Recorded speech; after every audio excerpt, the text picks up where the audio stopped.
Hello again, people. This is the final file in the NEAP Physics 2024 Unit 3 and 4 trial exam. This is questions 11 to 17, and that'll take us to the end of it because there are only 17 questions in it. Okay, let's have a look at this. Question 11. This is about a transformer situation here. There's an AC generator there, 240 volts RMS.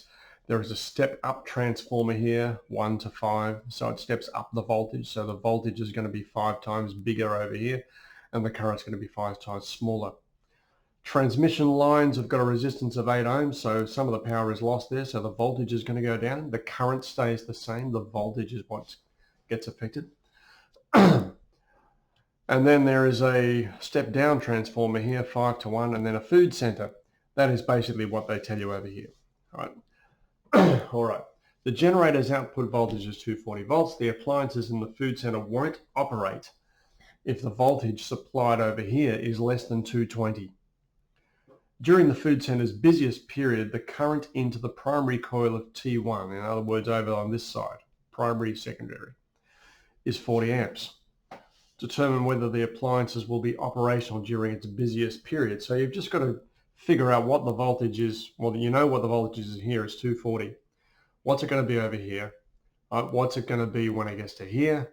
What's it going to be when it gets to there? And if that's more than 220, then everything's fine. If it's less than 220, the appliances won't work. So this is how you do it.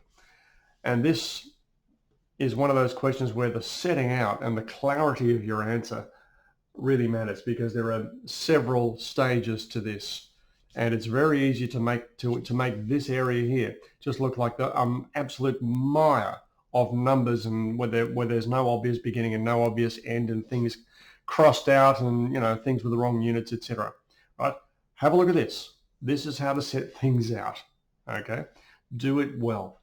Right, at T1, so this says at T1, so the person who's reading this knows you're talking about this. All right, on the primary side of T1, 240 volts and 40 amps. I told you that on the primary coil of T1, it's 40 amps. Okay, so on the secondary side, the voltage is going to be stepped up by a factor of 5, so 240 times 5 is 1200 volts. Current goes down by a factor of 5 to 8 amps. Done. Voltage lost in transmission. Now they know they're talking about here because you've told them. Right? Subheadings are really important in these complex things that have got multi-stages. Right? Do this. Right? Makes it way easier for the people who are marking this to find the marks. Okay, to find out how much voltage is lost, you use V equals IR for this. Right? If they ask you how much power is lost, you use that power equals I squared R. Right? But we're doing voltage here because this question is asking you how much the voltage is over here. So we don't need to muck around with power. All right, voltage equals IR. 8 is the resistance. Coincidentally, 8 is the current. So it's going to lose 64 volts. So it started at 1200. It's going to lose 64. So down here at T2, over there, and again, the person marking it knows you're talking about over here now. The voltage at the primary side is 1136 and the current is 8.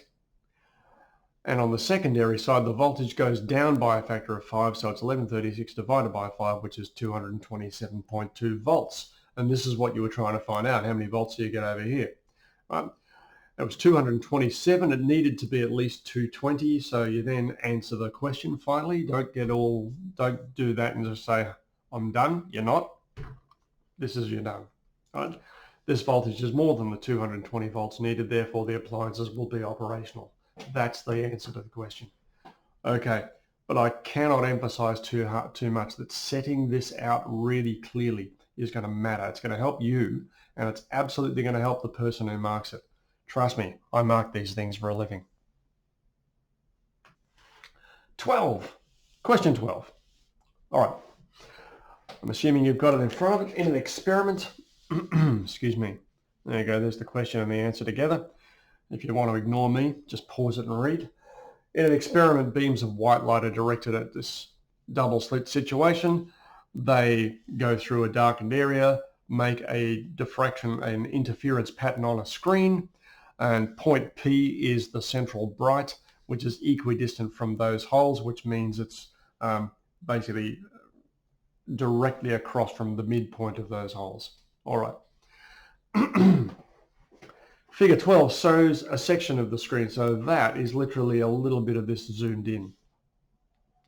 There are colored bands between the dark bands, and each colored band consists of thin bands of the 7 colors of the rainbow, red to violet. All right. A. What is the color of the band at position P? It's going to be white. Right? And here's why. Every wavelength of light is going to create constructive interference at a path difference of 0. Right? And keep in mind that from that hole to there and from the other hole to there is the same distance. Right? So that's a path difference of 0. And so everything is going to be constructively interfering. All 7 colors of the rainbow, every single frequency of visible light is going to constructively interfere there. So they're all going to combine and they're going to make white, because that's what all the colors make. All right. That's essentially what I'm saying here. All right. Now part B, let's turn over the page. I'm going to get back to this in a second. We're going to need the diagram, I think. Oh. Part B, it says explain what the spectrum of bands on the screen indicates about the nature of light. Now, the nature of light, right? Whether it's wave or particle is what they're talking about when they say the nature of light. They're not asking you whether it's bright or colorful or pretty. It's whether it's a particle or whether it's a wave, all right? So we'll just keep this here with that question in mind. All right, so these bands, this second one, this is also constructive interference, right? This is for when the path difference, let's just go to this bit here, is when the path difference between that and that is 1 wavelength exactly. Right? Now, when the path difference was 0, they all landed on the same spot. But because violet to red, all of these different colors have got slightly different wavelengths, a difference of 1 wavelength happens at slightly different positions. And that's why to the left and to the right, the other bright bands aren't white. They're not all landing on the same spot. They're landing in slightly different spots and you get a rainbow effect. And again, that's essentially what I'm saying here, right? The bands are caused by constructive interference, path difference 1 lambda, right? The different positions of each band implies the colors have different wavelengths. Now, this question was about the nature of light. So the fact that they have different wavelengths and the fact that there's an interference pattern at all, right, is evidence for a wave-like structure of light. So that's the conclusion you have to get get the full marks for that question. It's about the nature of light being a wave. Now, part C, just going to get rid of that one, says, I'll just cross this across here.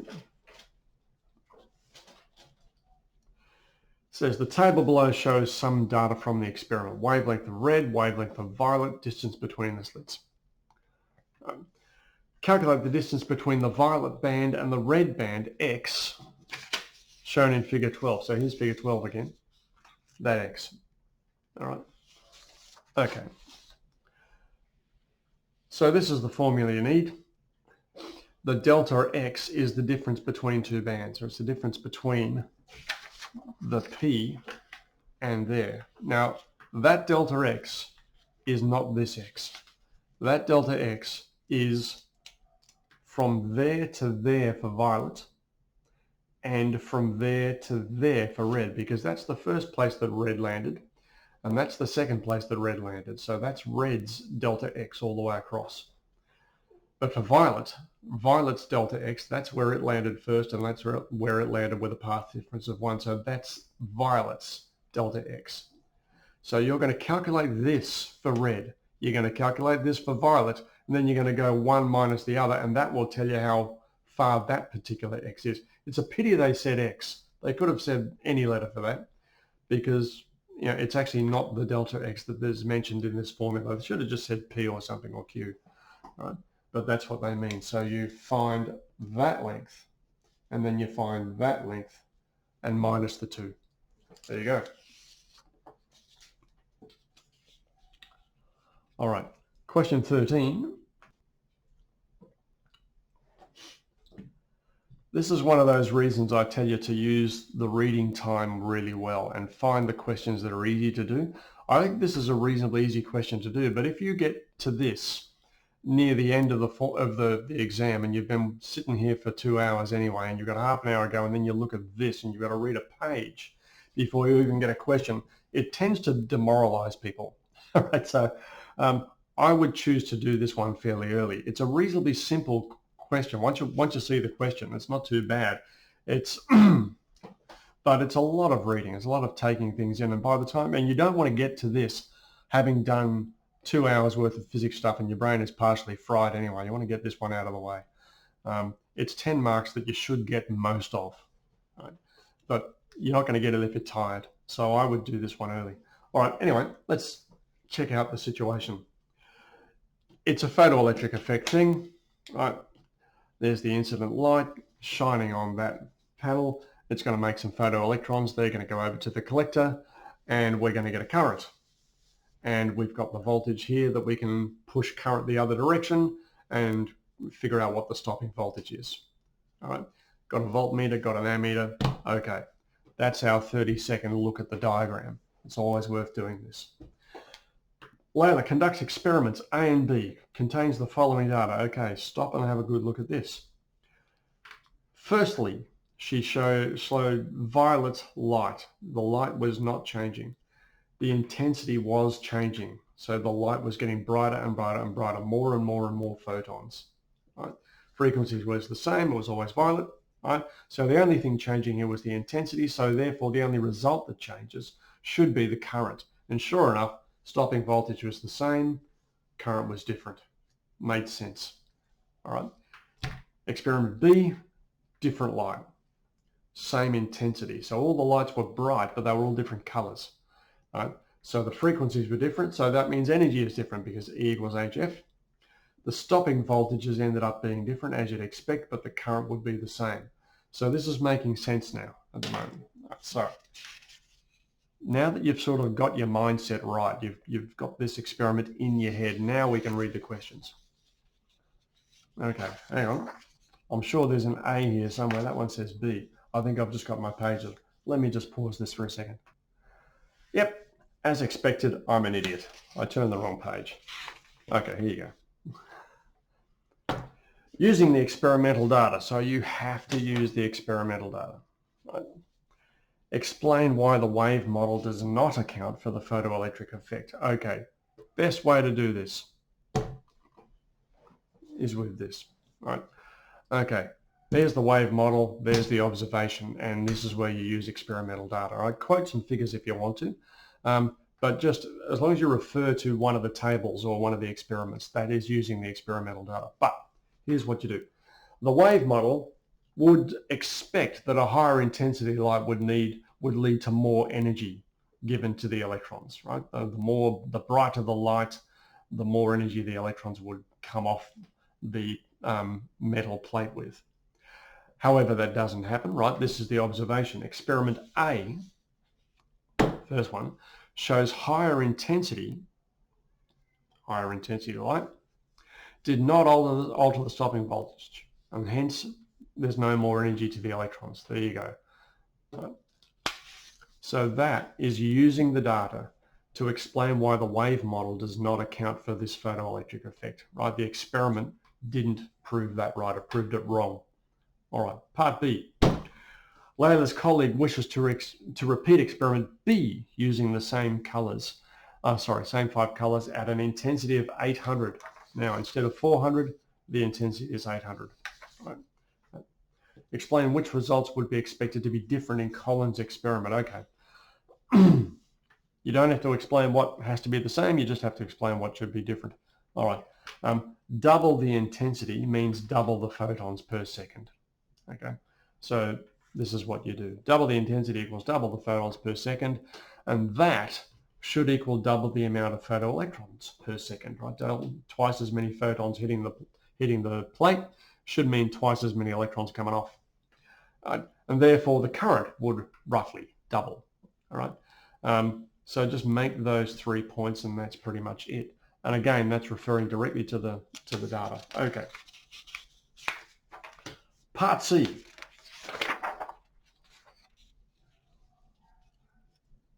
Got a graph to interpret. Layla plots a graph of the stopping voltage versus the light frequency F for experiment B. The graph includes a line of best fit as shown there. Okay. Calculate the work function of the metal. Show your working. There are a couple of ways to do this actually. You can use the gradient. You can use the gradient rise over the run, and you can figure out what the y-intercept must have been way down here somewhere. But that is a pain in the neck. This is really easy. There's a formula for this. Okay, it says calculate the work function. Use the formula for the work function. H times the threshold frequency. The threshold frequency is the x-intercept. That looks like about 3.9 to me, and that'll be fine. You can't be expected to read any more accurately than that. If you say 3.8, I reckon they'd give it to you. It's a little bit less than 4, so you wouldn't say 4, but 3.9. And you get 1.6 electron volts. Again, use the right value of H there. Oh, sorry. I'm sorry, my finger was down below there. Here's the formula. H times the threshold frequency, about 3.9 by 10 to the 14. Don't forget that. And you need to use the value of H that is in electron volts, because this, excuse me, if the stopping voltage is in volts, the energy is in electron volts. Okay, so that is the right version to use. 1.6 electron volts is what you should get. All right. Okay, part D. I've just written see my plot down here because I'm going to plot this for you. I'm going to do it on here.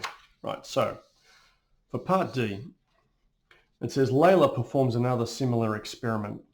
Experiment C. She uses a different metal. It requires a voltage of 0.4 volts when it's irradiated by light of a frequency of that. On figure 14, plot the whole graph for this data. You've been given one spot. 0.4 volts, 6 by 10 to the 14. Okay, so I'm going to go over to 6 by 10 to the 14. There it is. And up to 0.4 volts. There she blows. You know that all of these graphs will have the same gradient, which is Planck's constant. So we're just going to do this. There you go. Plot the graph of this data. That's it. Right. It is worth. There you go. It is worth looking at what the graph, and what sorry. Let me start that sentence again. Actually, forget that. You don't even need to know what I was going to say. It's irrelevant. Okay. 2 marks. Piece of cake. All right, back in a second. Next. 14. Okay, beams of electrons irradiate the upper layers of a crystal such that 2 of the beams reflect from 2 atoms, atom 1 and atom 2. There you go. The reflected beams travel different distances to get to the same position A on a screen as shown in figure 15, sorry. The reflected electrons of both beams travel at that speed. Atom 2 is that much further away from A than atom 1. Show that the de Broglie wavelength of the electrons is that. Now this is another question where they haven't given you a bit of information that you need to get, and they've come to the conclusion that you're going to assume this, that you're going to assume that these are, that the difference between that and that is 1 wavelength. They didn't tell you, right? Or as far as I can read, they didn't tell you. But you need to assume that the path difference there is 1 wavelength, and therefore it's constructive interference, and that therefore that difference should be a wavelength, right? But that becomes a little bit more relevant in part B. For now, all you need to do is to get the de Broglie wavelength formula, which is this one, and put all the numbers in. You've got to put the right Planck's constant in here. It's got to be the one in joules seconds, the 6.63 by 10 to the minus 34, I think it is, right? Not the other one, because that is the SI unit of Planck's constant. The other one is not an SI unit, and these are in the right SI units, so that has to be as well. And you end up getting the 1.67 by 10 to the minus 10. Okay, right, describe the behavior of the reflected electrons of both beams when they reach position A. Justify your answer. Okay, now that you know that that is their wavelength, that is half of that. And so there's a path difference there of a couple of wavelengths, of a whole number of wavelengths. So they are going to constructively interfere there. So you're going to get a bright band, I guess, or the electron version of a bright band. You're going to get a sea of electrons. But, excuse me, the other part of this answer is that they're behaving like waves. Even though they're not waves, they're electrons. They are behaving like waves because the fact that they have a de Broglie wavelength is affecting what happens at position A. So the points you need to be making are over here. They behave like waves because they have a wavelength for a start. The path difference is 2 wavelengths, right? That divided by that is 2. And therefore they undergo constructive interference at the screen. That's pretty much it to get the 3 marks. Question 15. Right, energy level diagram of a sodium atom is here. Calculate the longest wavelength that can be emitted by an electron in a transition. Okay. I'm assuming you know what this is. That's ground state, and these are all the other places, the other orbitals that electrons can jump into. And if they leave that, they've been ionized. All right. Longest wavelength equals lowest energy. Long wavelengths are low energy. So we need to look to find the smallest energy gap between any of these two numbers. And the smallest gap that we could find was from 3.75 to 3.61. That one there, right? Or from n equals 5 to n equals 4. They said calculate the longest wavelength, right? So having done that, having got that difference, right, 0.14, you needed to solve it for the wavelength to find out what that is, all right? So you had to firstly identify what the jump was, and keep in mind that it was emitted, right? The longest wavelength that can be emitted by an electron. It's not being absorbed, so the electron isn't going from 4 up to 5, it's going from 5 down to 4. So make that distinction. Now part B, it's another one of these annoying explain things. Explain why the energy levels of a sodium atom are described as being quantized. Right, well, it's worth describing what quantized means. Here you go. Quantization of anything is the existence of only discrete values on a continuum with other values not possible.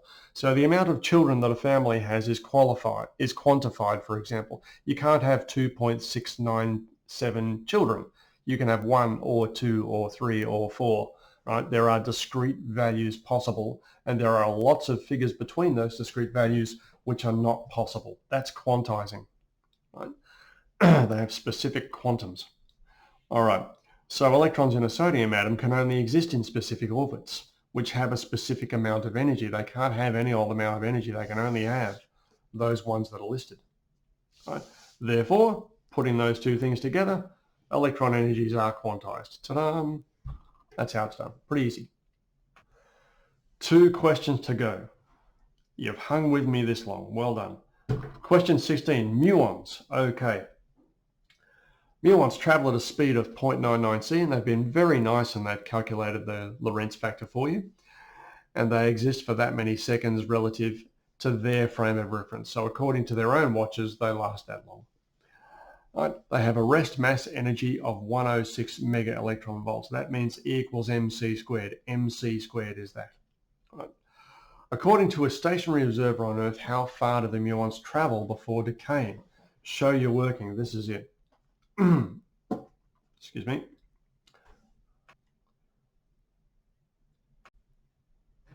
You firstly have to realize that this is the proper time, right? Because it's in their frame of reference, that is the proper time. So that goes there.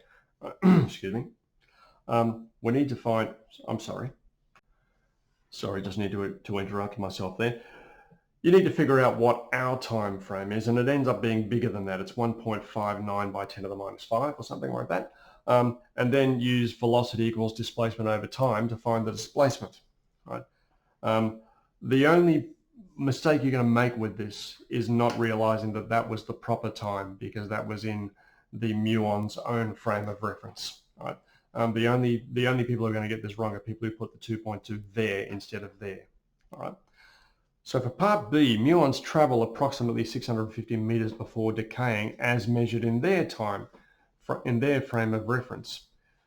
Now you need to figure out whether that's the proper distance or not. Right? Explain whether your answer to part A is consistent with the shorter distance measured in the muon's frame of reference. Okay, so the problem here is frame of reference. Muons are not seeing the right distance. They are seeing a contracted length of 650 meters, because that distance is through Earth's atmosphere, and the Earth's atmosphere is not traveling at 0.99 times the speed of light, but only the muons are doing that. Okay, so you need to be able to, you need to be able to sort of demarcate frames of reference here. So there's the ground, and here's a muon, and the muon's frame of reference is that. Right? Everywhere else is Earth's frame of reference. If there's a person on Earth down here and they're measuring anything in the sky or on the mountain or the trees or whatever, all of those distances are going to be proper. All of those measurements are going to be proper. If this human being measures something in that frame of reference, that's going to be wrong according to him, right? The only things that are going to be right for the muon are the things that are in the muon's one frame of reference, and the muon is flying down here at 0.99 C. Everything else, including that distance, is not correct as measured by the muon. All right, so that 650 meters is not a proper distance. The muon is going to see this whole distance sandwiched a little bit. Right, the muon's view of this looks a bit like this. Right? It's a bit squished. The whole thing is a little bit squished, and that's not the proper distance. That's the contracted distance. All right, hang on a second. So, how do you answer that? Firstly, answer the question. It says, explain whether your answer to part A is consistent with the shorter distance. Yes, it is. Okay. The muons see a contracted length of 650 meters because the distance is through the Earth's atmosphere, and that's not in their frame of reference. The Earth's atmosphere is not moving at 0.99 C. The muons are.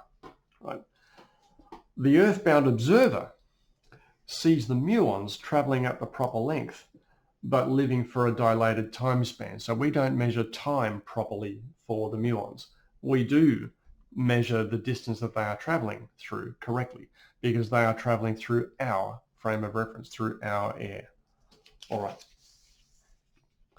Part C says calculate the total energy of your muon as measured by a stationary observer on Earth. Show you're working. That's the formula, right? Without Lorentz, that's rest energy. With it, that's the total amount of energy. Okay. They gave you the rest energy in the question, 106, so just go 7.09 times 106. They gave you both of those in the question. That's a pretty easy 2 marks. All right. Final question, question 17. Here it is. And this isn't too bad at all. All right. In an experiment, let's get this done. In an experiment, a technique for determining the charge of a small test sphere is being investigated. A vacuum chamber houses a fixed sphere of a known charge, that one. And the test sphere can be placed at any position that is 10 to 60 centimeters from a fixed sphere. The distance between the centers of the spheres is measured by D, or represented by D. The test sphere consists of a sensor which registers the force acting on it. A computer program records the data. The setup is shown in here. Okay, so you basically charged that thing up. You've charged that thing up, and because they're 2 charged spheres, they will have a force between them. This thing can measure the force that it's feeling, and it gets recorded on the computer. That's essentially what's going on. Okay. Part A. The table below shows the values of D, etc. It says complete the table by calculating the values of 1 over D squared. I mean, this is really easy. Again, this is why you use your 15 minutes of reading time to find the easy questions. You should do this first. Right, this is easy, easy, easy. All right, so that, square it, 1 on x, put it there.